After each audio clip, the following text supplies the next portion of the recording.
ఇటీవల Andhra deputy CM గారు ఎవరైతే పవన్ కళ్యాణ్ గారు ఉన్నారో ఆయన్ని తెలంగాణలో అడుగుపెట్టనివ్వమనేసి ఆయనకు సంబంధించిన ఫోటోల్ని చెప్పులతో కొడుతూ ప్రెస్ క్లబ్లో నానా రచ్చ చేసిన వాళ్ళు ఎవరైతే ఉన్నారో వాళ్ళకి ఆన్సర్ ఇవ్వడానికి భగత్ సింగ్ సేవాదల్ నుంచి అండ్ వీర్ శివాజీ సేన నుంచి నితిన్ నంద్కర్ అండ్ ఇటు అశోక్ కాట్ల మనతో పాటు ఉన్నారు.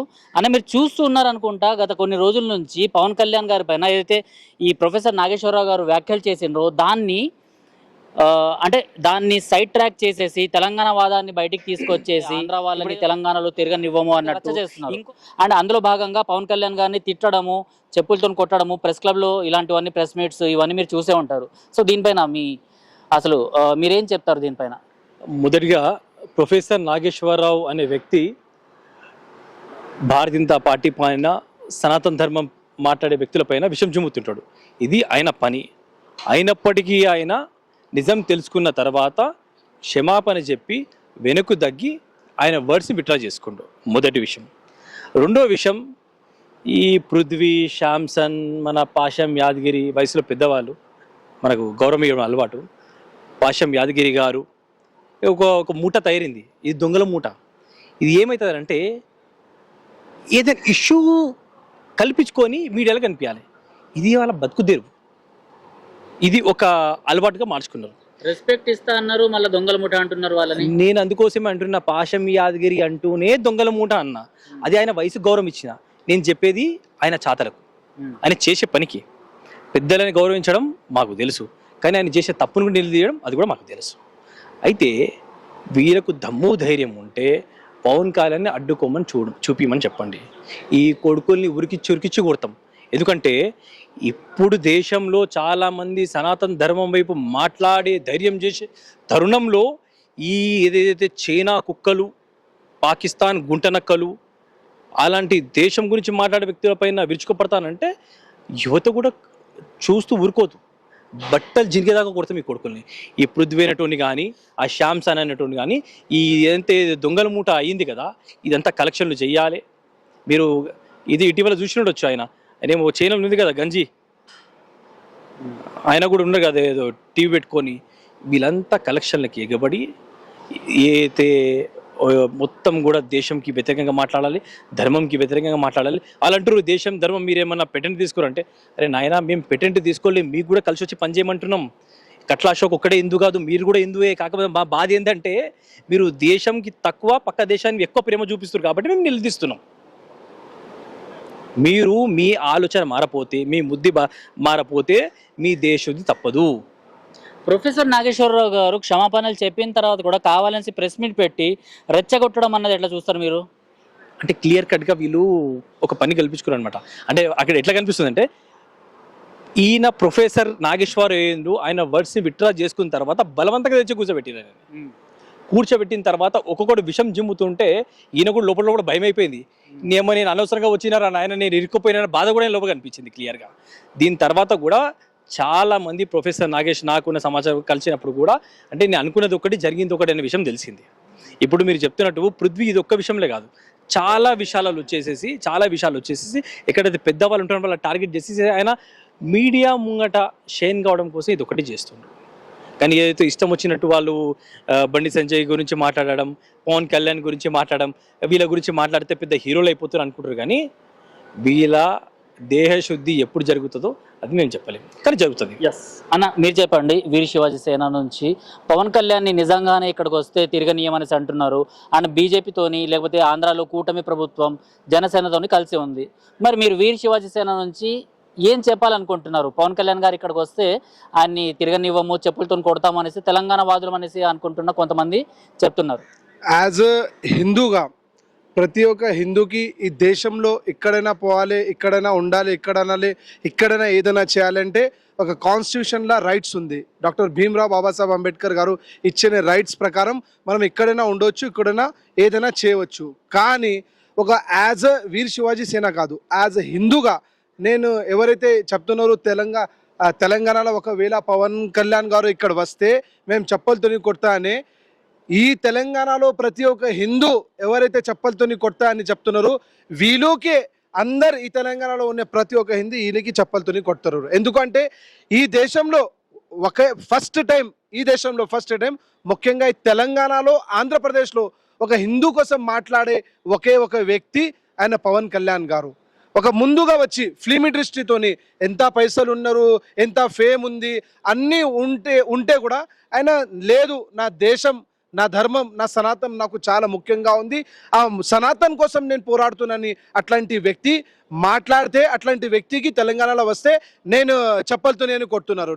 ఒక సింపుల్ ఎగ్జాంపుల్ చెప్తున్నట, నాగేశ్వరరావు గారు మాటలు మాట్లాడినారు, ఆయన క్షమాపణ కూడా చెప్పినారు, ఆ మాట అయిపోయింది. ఆ మాట అయిపోయిన తర్వాత వీళ్ళు ఎవరు, వీళ్ళు ఎందుకు లోపల వచ్చి కావాలని మాట్లాడుతున్నారు? ఈ డిపార్ట్మెంట్ లా అండ్ ఆర్డర్ కూడా చూడాలి. కావాలి అని తెలంగాణ కానీ ఆంధ్రప్రదేశ్ ఏదైతే డివైడ్ అయిపోయిన తర్వాత ఒక మళ్ళీ ఏదో ఒకటి కుట్ర జరగాలి, ఏదో ఒకటి డివైడ్ అండ్ రూల్ పాలసీ జరగాలి, అట్లాంటి ఆలోచన తీసుకొచ్చి వీళ్ళు చేస్తున్నారు. చూసుకుంటే మార్వాడి గో బ్యాక్ అనేసి ఉద్యమం స్టార్ట్ చేసింది వీళ్ళే, ఆ తర్వాత కాక్రోచ్లు అనేసి, లేకపోతే అదేంది బన్ మస్కా అనేసి, ఇలాంటి కోవా బన్ అనేసి ఇలాంటి ఉద్యమాలు స్టార్ట్ చేసింది వీళ్ళే. ఇప్పుడు మళ్ళీ ఆంధ్ర తెలంగాణ అనేసి ఇలా విడదీయాలని చూస్తున్నారు. అన్న, ఉద్యమం అంటే ఏంది? ఉద్యమం ఎట్లా ఉండాలి? మీరు ఇక్కడ తెలంగాణలో ఉండి యూత్ కోసం ఉద్యమం చేయాలి, సమాజం కోసం యుద్ధం చేయాలి. లేదంటే ఇక్కడ సొసైటీలో ఏదైనా తప్పు జరిగితే ఉద్యమం చేయాలి. ఈ బన్ మస్కా కానీ, లేదంటే రేవంత్ రెడ్డి కోసం మాట్లాడాలి, లేదంటే చంద్రబాబు నాయుడు కోసం మాట్లాడాలి, పవన్ కళ్యాణ్ కోసం మాట్లాడాలి, అది చాలా తప్పు, అది చాలా తప్పు. నేను యాజ్ ఎ హిందూగా తెలంగాణలో ఆంధ్రప్రదేశ్ నుంచి పవన్ కళ్యాణ్ గారు వస్తే నేను రెడ్ కార్పెట్ పెట్టుకొని ఆయన వెల్కమ్ చేస్తా. ఆయన ఆపే పరిస్థితి ఎవరైనా చేస్తే నితిన్ నందగర్ ముందు ఉంటేనే నేనైతే చెప్తున్నాను. లాస్ట్ ప్రశ్న, రేవంత్ రెడ్డి గారిని కూడా వీళ్ళు చెప్పుతోని కొడతాము అన్నట్టు మాట్లాడుతున్నారు. ఒక ముఖ్యమంత్రికి ఇలాంటి మాటలు వస్తుంటే మీరు ఎలా తీసుకుంటారు? నిజంగా చెప్పాలంటే తెలంగాణలో లా అండ్ ఆర్డర్ ఏం చేస్తున్నా నాకు అయితే అర్థమైతే లేదు. ఒకవేళ ఒక హిందూ ఏదైనా మాట్లాడితే, ఏదో ఒకటి ఇన్సిడెంట్ ఇక్కడైనా జరిగితే అక్కడ పోతే కూడా law and order case book చేస్తున్నారు. మళ్ళీ ఒక చీఫ్ మినిస్టర్కి, రేవంత్ రెడ్డి గారికి ఆయన చప్పలతోని కొడుతున్నాడని చెప్తున్నారు. మళ్ళీ ఏదో మాట్లాడుతున్నారు. ఏదో ఒకటి మాట్లాడితే మళ్ళీ ఎందుకు పోలీస్ డిపార్ట్మెంట్ ఆయన పైన కేసు బుక్ చేయలేదు? ఆయనకి ఎందుకు ఆయన ఇమ్మీడియట్గా సైబర్ క్రైమ్ కానీ ఎవరైనా పోలీస్ డిపార్ట్మెంట్ వాళ్ళు కేసు బుక్ చేయని లోపల పంపించాలి. కానీ రేవంత్ రెడ్డికి కూడా ఒక విషయం అడుగుతున్నా, మేం చేస్తున్నప్పుడు తప్పు పోయి మీకు చెప్పులతోని కొడతా అని ఆయన మాట్లాడితే మీరు పార్టీ కానీ, కాంగ్రెస్ పార్టీ కానీ, కాంగ్రెస్ కార్యకర్త కానీ పణుకుతున్నారా? లేదంటే కొంచెమైనా సిగ్గుశరం లేదా?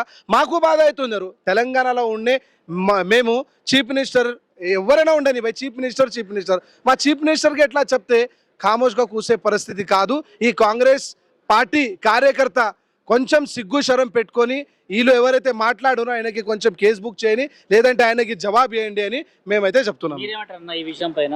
దీంతో పాటు మీరు ముఖ్యమంత్రి గారు అంటే అందరికి ముఖ్యమంత్రి కదా, అలాంటి ముఖ్యమంత్రిని పట్టుకొని చెప్పుతోని కొడతాము అనేసి అనడం, మీరు ఒక విషయం ఆలోచించాలి.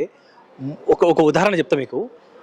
కర్ణాటక కాంగ్రెస్ పార్టీలో ఉన్న ఒక కార్పొరేటర్ బిడ్డని ఒక ఇస్లాం మతస్తుల్లా ఒక వ్యక్తి ఒక అత్యాచారం చేసిండు. మొత్తం కాంగ్రెస్ పార్టీ రాష్ట్రమే కానీ దేశమే కానీ పల్లెత్తు మాటలే లేదు. అంటే వీళ్ళు రాజకీయ కోసం ఎంత దిగజారుతారంటే రేవంత్ రెడ్డిని చెప్పుతో కొడతానా, బండ బూతులు తీరుతానా కూడా వీళ్ళకి ఎలాంటి పట్టింపు లేదు. వీళ్ళకు వాళ్ళ ఓట్లు మాత్రమే కావాలి. అంటే చైనా భజన చేసే ఓట్లు కావాలి, పాకిస్తాన్ భజన చేసే ఓట్లు కావాలి, బంగ్లాదేశ్ భజన చేసే ఓట్లు కావాలి. ఈ సోంటోలకి వీళ్ళు ఎలాంటి జవాబు చెప్పరు. కానీ ఒక దేశ పౌరుడిగా, ఒక తెలంగాణ బిడ్డగా, నా రాష్ట్ర ముఖ్యమంత్రి అంటే మేము మాత్రం తీవ్రంగా జవాబు చెప్పడానికి సిద్ధంగా ఉన్నాం. పీస్ఫుల్ గా ఉన్న తెలంగాణలో ఆంధ్ర తెలంగాణ అనేసి మళ్ళీ ఇలాంటి గొడవలు బయటికి తీసుకొస్తున్నారు. సో తెలంగాణ అంటే కేవలం ఇక్కడ ఉన్న వాళ్ళదే అన్నట్టు, అండ్ ఆంధ్ర వాళ్ళని మేము ఇక్కడ నడవనివ్వము అన్నట్టు ఇలాంటివన్నీ మాట్లాడుతున్నారు. ఇప్పుడు మీరు ఓల్డ్ సిటీ నుంచి అన్న, మీరు పక్కా తెలంగాణ, సో పక్కా హైదరాబాద్ కూడా, సో మీరేం చెప్తారు దీనిపైన? క్వశ్చన్ చెప్తా.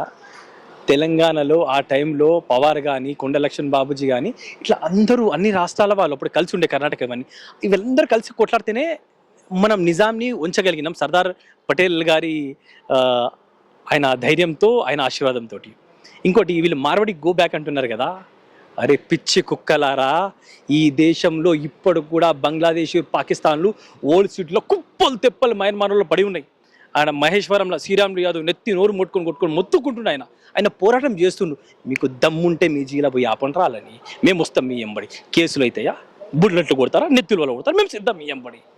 ఈ దేశంలో పుట్టిన హక్కు వాడు ఎక్కడ ఉండొచ్చు, కాశ్మీర్ నుంచి కన్యాకుమారి వరకు, అటక్ నుంచి కటక్ వరకు ఎక్కడైనా ఉండొచ్చు, వానికి అధికారం ఉంది. అదే పక్క దేశంలో వచ్చినోడు వానికి ఎలగొట్టే దమ్ము లేదు మీకు అంటే దీన్ని బట్టి క్లియర్గా ఇదంతా దేశద్రోహులు. నేను ఆధారాలు చెప్తున్నాను, నేను ఒకటి చూపించి చెప్తున్నా, ఒక ఉదాహరణ చూపించి చెప్తున్నా.